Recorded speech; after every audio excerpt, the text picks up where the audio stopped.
Hello and welcome to the Daily Wind-Ups daily briefing for Sunday. And here we have the continental US. And we can see that there's a front, a very strong front. It's kind of weakening now, but it was a very strong front. And it's actually north of all this convection. It's through the Ohio Valley and then clipping Oklahoma and the Texas Panhandle.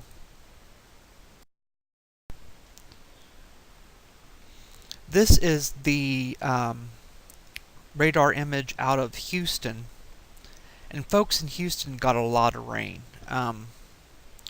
Anywhere from 3 to 5 inches through the area was common, and this is actually very good because we really needed the rain here.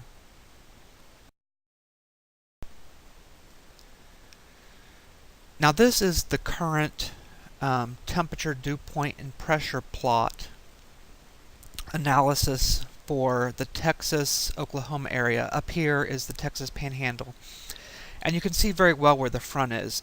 Above this light blue line, that is where the front is. And there's actually been some discussion as to whether this front is going to make it all the way down into southern Texas, as the models have said it would. I wanted to show this.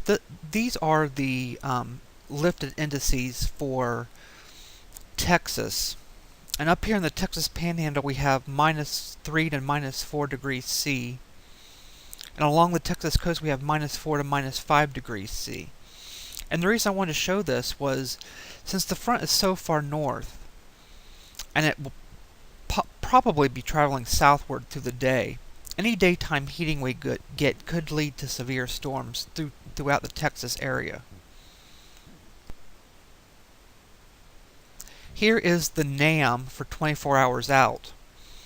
And there's going to be a low pressure system that develops on land in the North Carolina area. And this will help get severe storms going through this area, through North Carolina, South Carolina, Virginia, through today. This is the radar image out of Raleigh, North Carolina. And you can see the low pressure system is starting to develop, and very strong storms. These pinks here are most likely hail signatures. I just wanted to show this because it's going to be a stormy day here in North Carolina and Virginia and South Carolina. Okay, here we have the tropical wide view, and down here we have 94L, which the models have been going on and off of taking it into the Caribbean. One thing is, troughs seem to be, we seem to be going into an early autumn period. So it's quite possible this 94L will just get pushed off to the east coast and out into the Atlantic before it can really do anything. And here are the models for 94L. Most models are taking it northward as this trough digs in. And there's a second trough behind it, so it's quite possible it will have no impact whatsoever. Now this is interesting. This is the ECMWF for today. And these are the ensemble low pressure means. And I wanted to show this because look at this low pressure in the Bay of Campeche developing. None of the other models really show this. And this is interesting because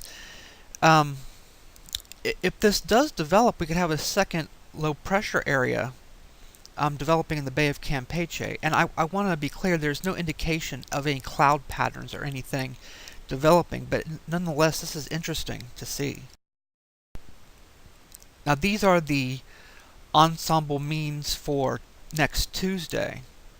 And as you can see, it brings the low pressure area northward into Texas. However, if you look at this, there's a big trough digging down here, the same trough that we were talking about that's going to affect us today.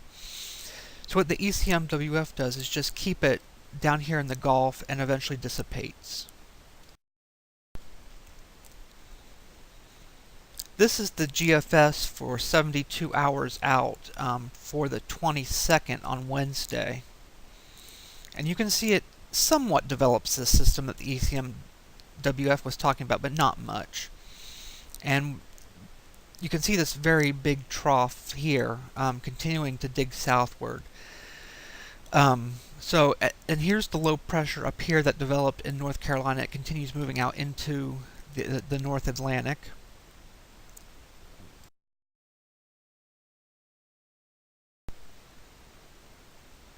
And this is the GFS for hour 366 for Sunday, September 2nd. And up here in the right-hand corner we have Invest 94L, or whatever it will become. And down in the central part of the picture, we have a very deep layered trough. And this isn't the same trough that we were talking about earlier in the briefing. This is a trough separate and second, coming in the early part of September. And what's important about this is showing that the trough, or the ECMWF and the GFS, are showing more of a autumn type pattern developing. And if this verifies, and I'm hesitant to say this, but if this verifies, this could mean that the United States will be protected from future storms. If the ECMWF and the GFS does not verify, like in this picture, and the cold fronts go further northward and do not push as far south,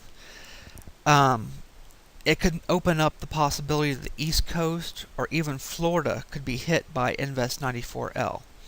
So it's something to watch, and we'll continue to monitor. That's all I have for now.